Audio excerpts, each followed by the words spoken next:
Welcome back to Whose Theory Is It Anyway? Now we're going to be playing one of my favorite games, Scenes from a Hat. I'm going to be drawing a suggestion from the hat, and you all are going to have to do a theory pitch on the spot. Let's see. Okay, your scene is great theories that we will never make. Take it away. Food theory. How thick can you gargle? What is the thickest substance that you can gargle? Game theory. Best boobs in gaming. We already did that one, Tom. How many t-shirts can stop a bullet? You know very well that we fully intended to do that episode, Amy. Film theory. Who won Whose Line Is It Anyway? Like, who got the most points? Yeah, it's a lot of episodes to watch for an episode that's not No, I like that. I love that. Guys, we're done here. Wait, no!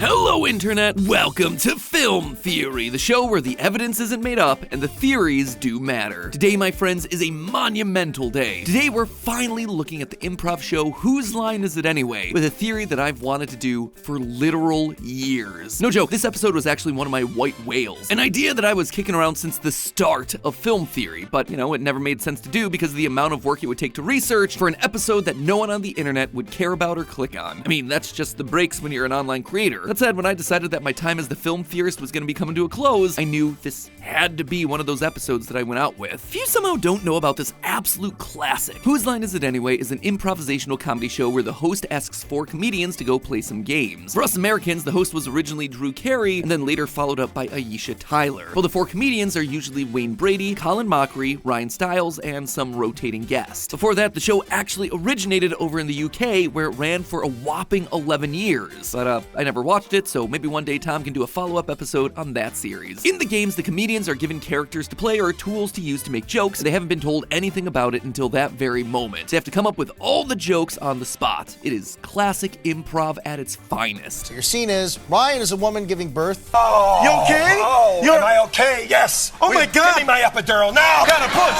Push. Ready? Push.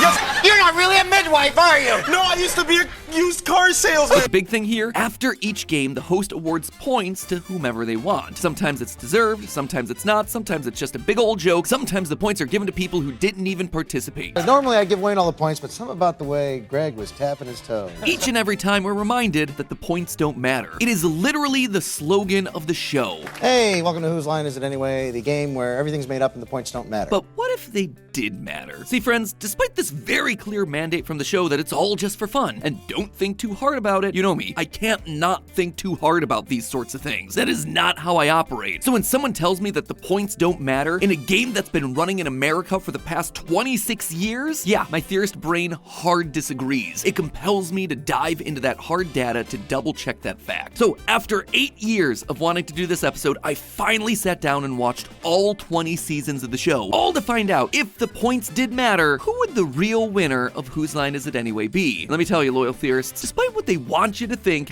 Carey here, he's a liar. The points matter, and they matter a lot, at least to Drew. And the reason why is gonna blow your mind. Draw your name from a hat, my friends. Let's get into the game. So I figured the best way to start this was, well, to just start watching, and then count up the points as we go. And then at the end of every season, we check in, we see who's in the lead and who's straggling. Seems pretty straightforward, right? And most of the time, yeah, it totally was. After most of the games, Drew just awards like 1,000 points apiece to all 4 comedians on the show, even if they didn't participate in the game. Easy enough. But you've seen the runtime of this video. Of course, it's not all gonna be smooth sailing. Immediately out of the gate in season 1, I started to run into problems. See, the comedians aren't the only people awarded points after these games. Sometimes random celebrities or people referenced in the game itself can also be given points, ranging from the NAACP to the Mafia to whoever made Carey's shirt. Just for the record, there is no mafia, and I would like to give 1,000,000 points apiece to all our Italian-American independent businessmen friends. Most of these are one-off jokes and don't impact our totals much at the end of the day, but the biggest beneficiary of these random points has got to be the audience itself. For example, in season 1, episode 15, Drew gives 100 points to everyone in the audience sitting behind him. Hey,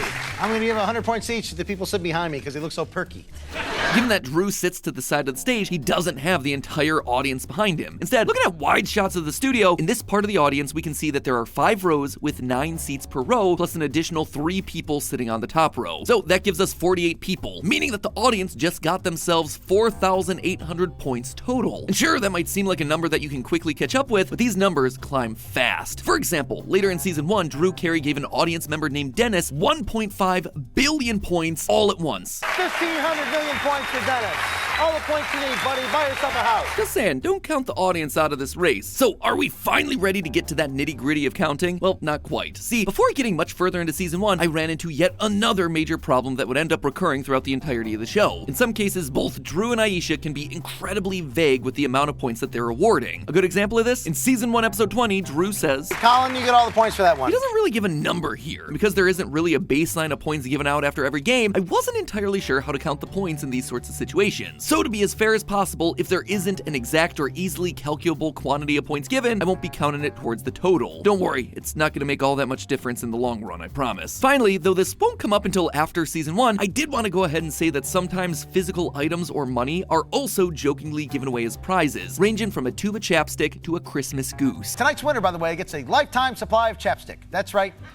1 tube of chapstick. All of these are obviously jokes, and while they're certainly not going to impact the point total and therefore the overall winner of this entire thing, I will be keeping track of it all so we know exactly what everyone won, points and otherwise, at the end of the episode. Cool? Cool. And so now with all the methodology out of the way, we can really get to counting. Other than the strange moments we just talked about, the only other weird standout moment of point giving in season 1 comes in episode 6, where Drew awards both Ryan and Colin points according to their shoe size. I'm going to award points in that game according to shoe size. Congratulations, Ryan. Now, as you heard there, it's a bit of a running gag that Ryan has enormous feet and wears size 15 shoes. That right there, that is an easy 15 points to Ryan. However, I couldn't find Colin's shoe size documented anywhere, so to give him the best estimate, we're going to be giving him 12 points since that's the average shoe size of a man his height, 6 foot 1 inch. At the end of season 1, that leaves us with these rankings. Coming in first by multiple digits is the audience, with 1,501,008,800 points. In a distant second, we have ourselves Wayne Brady with 2,004,606 points. In third place is Colin Mochrie with 1,012,792 points, while Ryan Stiles is all the way down, not at 4th place, but 5th place with a paltry 512,295.5 points. Yeah, believe it or not, but 4th place actually went to famous musician Louis Armstrong, who got himself 1 million points as a joke. I'm going to give all the points to Louis Armstrong on that one. It's a pretty good start for the audience, but are they going to be able to keep it up? Short answer, no. At least not through season 2. You see, Colin Mochrie actually rockets up to 1st place with over 1 trillion points, followed closely by Ryan Stiles and newcomer Kathy Greenwood, who likewise earned themselves 1 trillion points, all from the exact same game. 1 trillion points.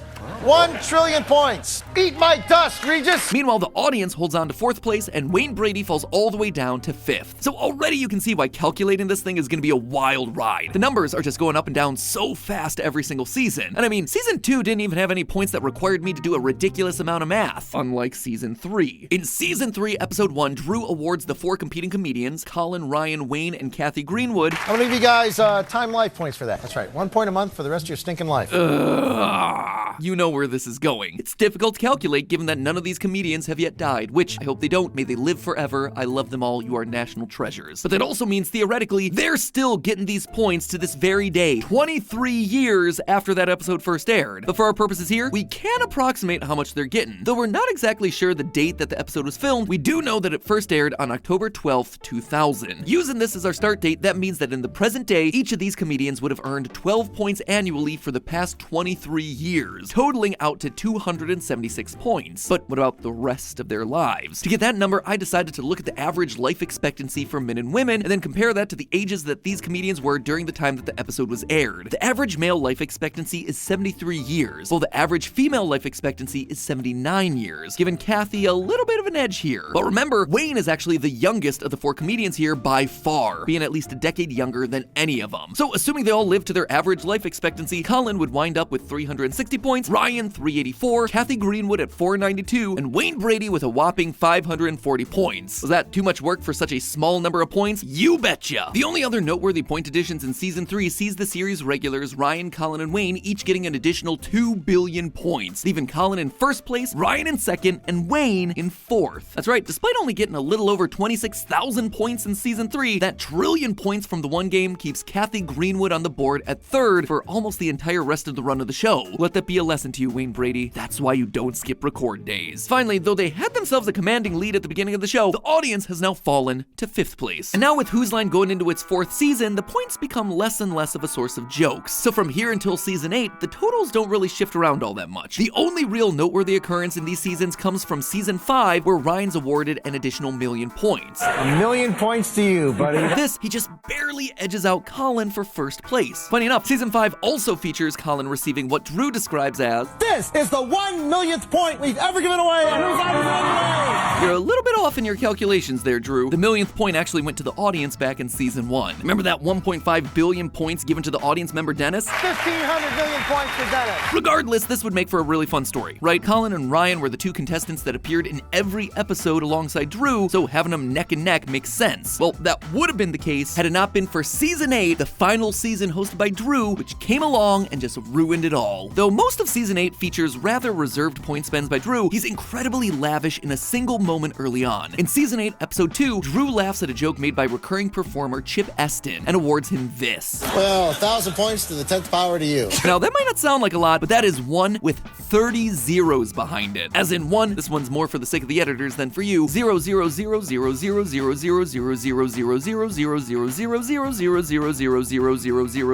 0.000000000000000000000000000000000000000000000000000000000000000000000000000000000000000000000000000000000000000000000000000000000000000000000000000000000000000000000000000000000000000000000000000000000000000000000000000000000000000000000000000000000000000000000000000000000000000000000000000000000000000000000000000000000000000000000000000000000000000000000000000000000000000000000000000000000000000000000000000000000000000000000000000000000000000000000 You get the point. Now, to be fair, this isn't the first time that Chip gets himself points in the game. He was actually sitting at a respectable 2 billion, 2,441,422,000 points before this, but it does put him far and away in first place from this point forward. Like, so far ahead that there was no way that anyone was going to be able to catch him on the show. And from there, that's basically it. Season 8 was the final season hosted by Drew Carey. So if we just look at the point totals from his run hosting the show, the top 5 point totals from Drew Carey's tenure falls as follows. Chip Eston in first place, Ryan Stiles in second, Colin Mochrie in third, Kathy Greenwood in fourth, and shocking, I think, all of us, Wayne Brady in fifth place. But I wasn't done. I wanted an overall winner from the entire American run of this show. So I also went through all of Aisha Tyler's run after it was revived over on the CW, and it actually wound up being exactly the same. Yeah, though the revival of the show is incredibly funny, the points just aren't used as much as a joke by Tyler during her hosting. So even though she has herself a whopping 12 seasons, the needle doesn't really shift from where it was at the end of Drew Carey's run. So is that it? Does that make Chip Eston the undisputed winner of Whose Line Is It Anyway? A comedian who only appeared in 45 episodes total of the entire series. Well, not so fast, my friends. There's more to this story. A point win that I politely ignored and left to be revealed until this moment for the most drama. All the way back in Season 2, Episode 16, Drew gives the guest comedian Greg Proops 0 points for the last game that he was in, but to really emphasize that the points don't matter, he then does this. No points for you. And a billion zillion points for everyone else.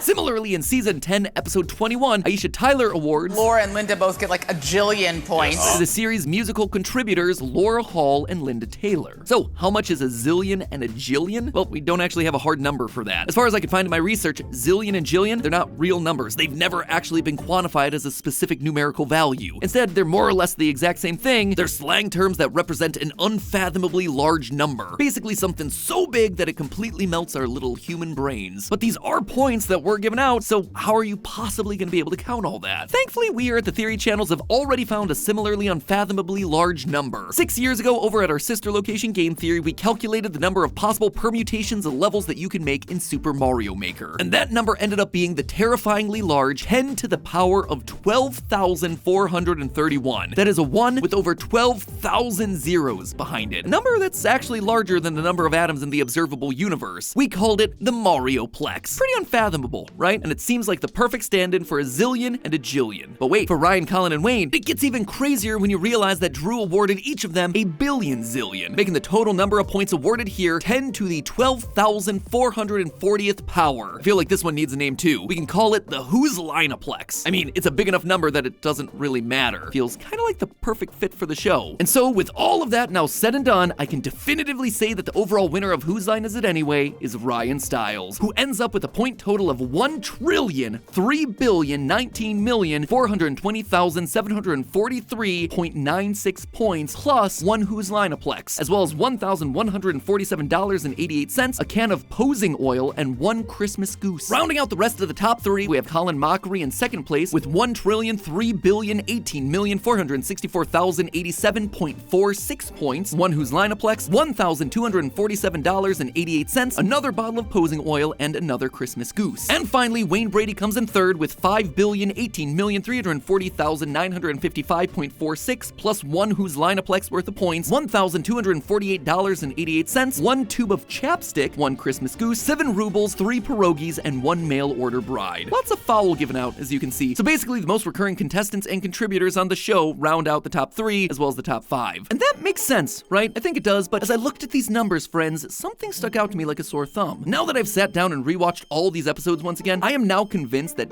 Carey was lying each and every time he said that the points didn't matter, because they did matter. They mattered a lot to him, and there was no way that Ryan Stiles wasn't gonna wind up with the most points simply because he's Drew's favorite contestant on the show. That's right, it was rigged from the very beginning. Ryan Stiles is a Who's Line Nepo baby. In case you were unaware, Carey, and Ryan Stiles have themselves a well-known friendship outside of the Whose Line Is It Anyway universe. Ryan was a series regular and main character in the Carey show, well before the whole Whose Line thing started, appearing in hundreds of episodes alongside Drew. And this favoritism rears its head multiple times throughout Whose Line. Some examples: in season 3, episode 27, Drew gives Ryan 500 points simply because he can Be seen every Wednesday at 9, 8 Central on the Drew Carey Show. It doesn't get much clearer than that, does it? Another time, after awarding everyone 1,000 points apiece, Ryan tells Drew that he wants 2,000. Easily swayed, Drew gives Ryan the extra 1,000 before mouthing, "I love you." In season 4, episode 3, Drew gives Ryan 10 times more points than everyone else to make up for being mean to him. 1,000 points, everybody. 10,000 points to Ryan. I'm sorry I called you freak. And in season 2, episode 18, Drew awards Ryan 1,000 points just because he likes what Ryan's wearing, not giving any to Ryan's scene partner Colin. Man, I'll give you 1,000 points just for the shoes. Honestly, I could go on and on and on, but at this point you get the idea. Drew gave more and more points to Ryan only because of their friendship, rigging the game from the very start. And perhaps the most interesting part of all of this, despite constantly getting more of these extra points than all the other comedians, Ryan actually won a noticeably fewer number of episodes than all the other series regulars like Colin and Wayne. Colin won 211 episodes, Wayne won 210, Ryan just won 172. That's a pretty big difference there. But why? Why is the guy with the most points actually winning the fewest number of episodes? Well, because the winner of every episode is the one who gets to replace Drew as the host for the final game of the episode, while all the rest have to play one final improv game alongside Drew. Ryan was named the winner of significantly fewer episodes because Drew wanted to play games with his friend. All in all, despite the favoritism shown to Ryan, the fact that the top 5 winners of the show end up being the show's most regular contributors, Ryan, Colin, Wayne, Laura, and Linda, just feels right. You know, right now, it's uncertain if Whose Line is going to be continuing past its 20th season. And if it does, it's likely not going to be with this same cast. After more than 25 years of acting together, this particular cast feels like it's time to move on, which is fitting and bittersweet. It's actually part of the reason I wanted to do this episode. This is an idea that I've had since I started Film Theory, and as I myself now pass the torch of these channels on to the next generation, it felt like the right time to finally mark this one off the bucket list. Because in the end, the real winner of Whose Line Is It Anyway? It's been us. It's always been us, the viewers. Literal generations of us, as we've gotten to smile and laugh to the point of tears at these incredibly funny people performing at the top of their game. And so to the cast and crew of Whose Line, thank you. Thank you for 3 decades of incredible comedy. It might have all been made up, but it certainly did matter. But hey, that's just a theory. A film theory. And cut.